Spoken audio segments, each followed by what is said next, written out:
tarde a todos e a paz do Senhor.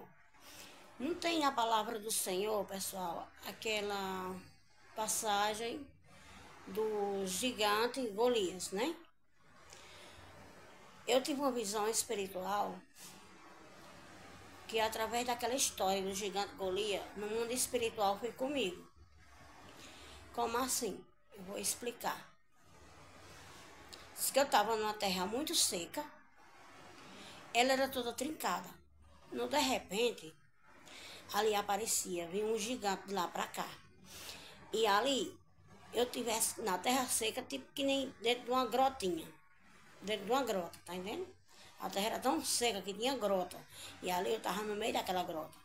Aí aparecia aquele gigante no meio daquela terra seca e pisando. Eu sei que no mundo espiritual eu conseguia ver. Ele não era como pessoas, não. Ele era como se tivesse uma patona grande, assim, quadrada, assim, que nem um pilar, sabe? Assim, grandão. Uns dedão abertos, que nem um pilar, assim. Cada pé, né? Cada pé. Imagina o corpo, que era muito grande, sabe? Era grande demais. Eu conseguia ver, assim, o máximo dessa largura. De cada perna dele. Começando do pé até subindo, tá entendendo? Ali no meio, ele chegava para enfrentar aquela briga, né? Que fala com a briga dos filisteus, não é isso? Aí, eu localizado naquela grotinha, aquele pezão dele quase me achatava. Pisava um de um lado, outro do outro. E só que eu ficava no meio daquela grotinha.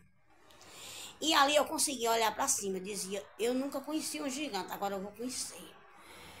Eu dizia, nossa, como esse aqui é grande demais. Aí eu olhava para cima assim e eu via. Ele era a base assim, mais de 2 metros, e muito. E forte, todo encascorado. Era uma coisa horrível, entende? Muito feio. E ele vinha muito furioso, em ponto de já armado para essa briga.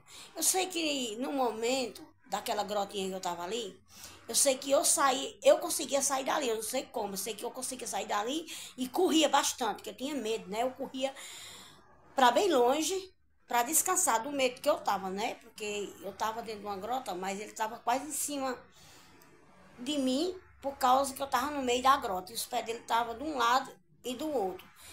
E ali eu conseguia olhar de baixo para cima, a altura dele, o tamanho dele, e eu dizia, tá difícil a gente vencer a guerra, porque ele é muito grande, muito grande. Aí, na espiritualidade, eu falava, eu vou vencer. Eu sei que eu saía dali de dentro e eu saía correndo para ir me descansar num canto. E ali eu dizia, eu vinha com uma força enorme dentro de mim, na espiritualidade, dentro de mim, e eu dizia aquela palavra, mesmo que está na Bíblia, aquela mesma palavra no mundo espiritual falava, na minha boca falava, você vem com as suas espadas para enfrentar meu povo, e eu venho no nome do Senhor Jesus. E ali naquele momento muitas pessoas brigavam para eu não vir porque ele era muito grande e eu me sentia pequena para enfrentar aquele Golias. E eu dizia, maior é o Deus que eu sirvo do que aquele Golias. E ali eu colocava a pedrinha numa funda e eu rodava. Quando eu rodava, eu acertava aquela pedra. Entende? A minha história que eu posso contar do mundo espiritual foi isso, né? Eu inventando. É a realidade que eu passei no mundo espiritual um tempo desse atrás. Uma boa tarde, ficam na paz.